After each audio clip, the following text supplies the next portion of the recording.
नमस्कार, मैं खुशी और आप देख रहे हैं आरपीएस समाचार। आइए रुक करते हैं आज की बड़ी खबर की ओर। सरकार ने जब्त की 608 करोड़, फिर भी इतनी दौलत छोड़ गया मुख्तार अंसारी।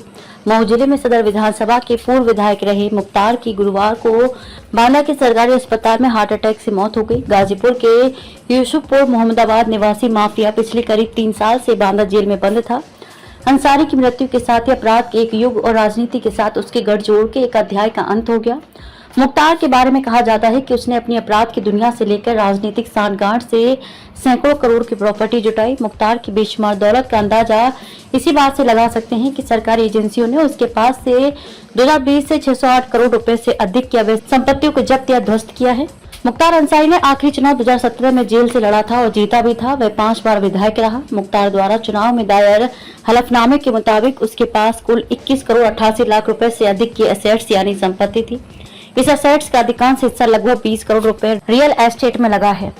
चुनावी हलफनामे के अनुसार मुख्तार अंसारी और उसकी पत्नी के पास संयुक्त रूप से लगभग 3 करोड़ 23 लाख रुपए की कृषि भूमि थी। इसके अलावा उनके पास 4 करोड़ 90 लाख रुपए की गैर कृषि भूमि थी। सिर्फ जमीन ही नहीं बल्कि गाजीपुर से लेकर लखनऊ तक उसके परिवार के पास कई कॉमर्शियल बिल्डिंग्स भी हैं, जिनकी कीमत 2017 में 12 करोड़ 45 लाख रुपए थी। उसके पास कई आवासीय इमारतें भी हैं, जिनकी कीमत 1 करोड़ 70 लाख रुपए है। एसेट्स के इतर मुख्तार पर 6 करोड़ 91 लाख रुपए की देनदारी थी। मुख्तार अंसारी की 2015 और 16 में कुल आय 17,75,000 रुपए थी। इसके अलावा उनके 2 आश्रितों की आय 2,75,000 और 3,83,000 रुपए थी।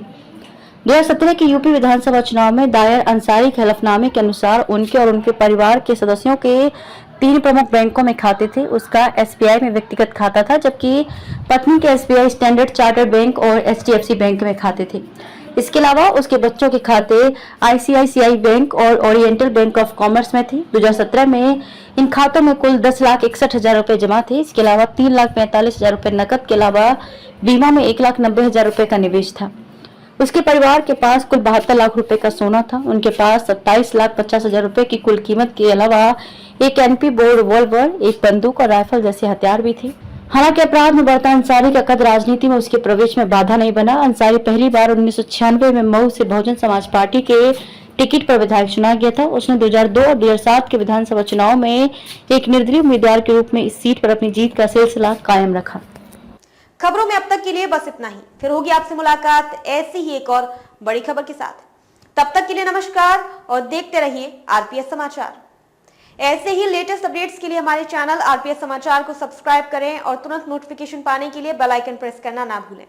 अगर आपको हमारी खबर पसंद आई हो तो इसे ज्यादा से ज्यादा लोगों तक जरूर पहुंचाएं।